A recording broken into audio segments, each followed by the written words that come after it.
ওর এত বড় সাহস কিভাবে হয়? একটা বেকার নিকম্মা ছেলেকে বিয়ে করে এই বাড়িতে নিয়ে এসেছিস। তুই হয়তো ভুলে গেছিস, তুই মান সম্মান ধুলোয় মিশিয়ে দিলি। কত বড় সাহস! হ্যাঁ, তুই এই মুহূর্তে বাড়ি থেকে বের হয়ে যাবি। হ্যাঁ, তোর বাবা আমরা যদি তোকে বিয়ে দিতাম, কত বড় ঘরে বিয়ে দিতাম, মন্ত্রী মিনিস্টারের ছেলের সাথে বিয়ে দিতাম, শিল্পপতির ছেলের সাথে বিয়ে দিতাম।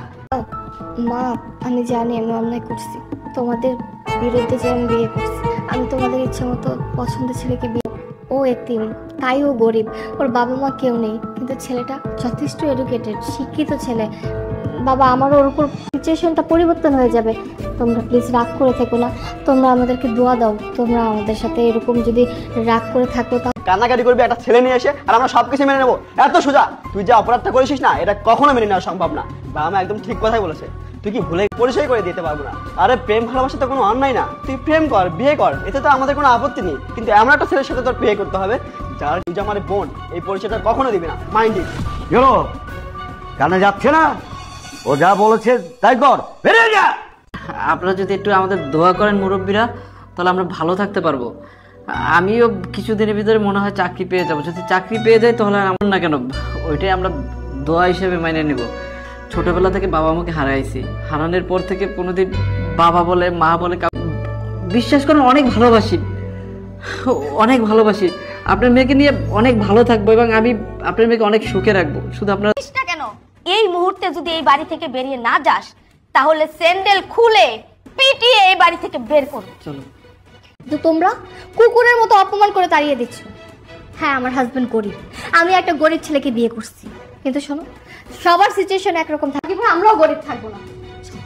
রাজা, মনে করবো আমার মেয়ে মরে গেছে।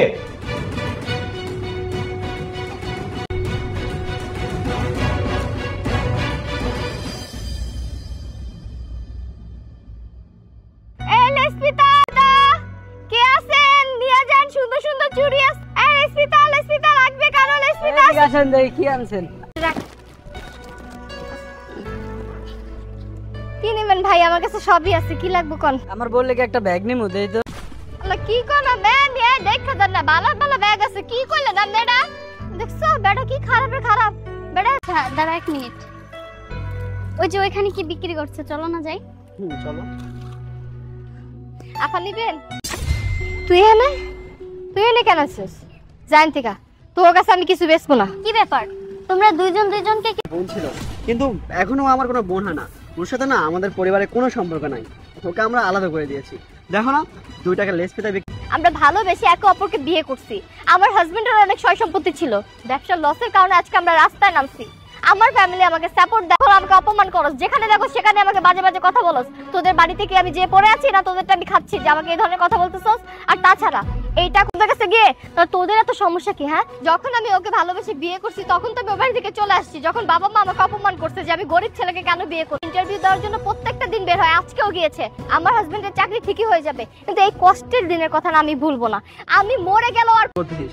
আর হ্যাঁ, তোকে একটা কথা বলি, যে ছেলের জন্য তুই এত পরিশ্রম করছিস না, একদিন দেখবি সেই ছেলেই তোকে ধোকা দিয়ে পালিয়ে গেছে। খবরদার, ও যথেষ্ট ভালো মানুষ, ওর মতো ছেলে হয় না। ও যদি আমাকে ছেড়ে দেওয়ার হতো না, তাহলে অনেক আগেই ছেড়ে দিত। যখন দেখছে আমার বাবা মা আমাকে বাড়ি থেকে বের করে দিয়েছে, তখনই আমাকে ছেড়ে দিতে পারতো। খুঁজতেছিলাম, তুমি জানো তোমাকে আমি সারা বাড়ি খুঁজে বেড়াইতেছি। হ্যাঁ, তোমাকে একটা খুশির সংবাদ দিব। শোনো না, এতদিন যাবত তুমি যে চাকরি হয়েছে। সত্যি হইতেছে তোমার চাকরি হয়ে গেছে? হ্যাঁ, তুমি খুশি হয়েছো না? তুমি তো অনেক খুশি হয়েছো। আচ্ছা যাই হোক, জানো সেখান থেকে বেতন পাবো, সেই বেতনের টাকা দিয়ে আমরা চলতে পারবো। তো কি ব্যাপার, ওরা এখানে কেন?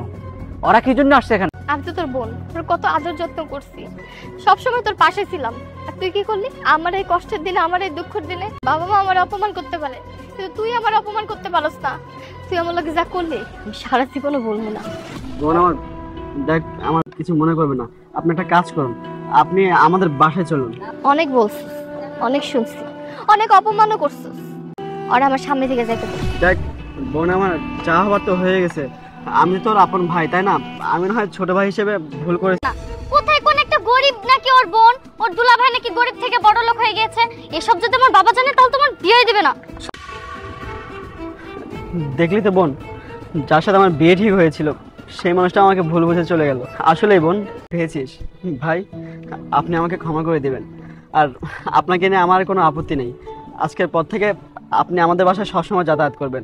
যাবত যেহেতু তুমি আমাদের সামনে আসোনি, কোনোদিন আমাদের দেখতেও আসোনি, বোনটা খেয়ে আছে না খেয়ে আছে, বোনটার কাছেও আসোনি, তাহলে এখন কেন? গুলো না পার হয়ে গেছে, তুমি কোনোদিন আমাকেও দেখতে আসোনি। আরে দুলাভাই নাকি আপন ভাইয়ের মতো হয়, তাদের ভিতর নাকি মধুর একটা সম্পর্ক হয়, সেই সম্পর্কটা আছে। তুই যা। হ্যাঁ, আমার একই কথা, তুমি এখান থেকে যাও, আমার আর তোমাকে দরকার হইব না। বউ, একটা কাজ করো, আজকে থেকে তো আর এগুলো বিক্রি করতে হবে না। তুমি অনেক ভালো মনের মানুষ, যার কারণে এতগুলো জিনিস তুমি দান করে দিতে চাইতেছো। যাই হোক, তোমার মতো একজন স্বামী পেয়ে আমি অনেক খুশি। তুমি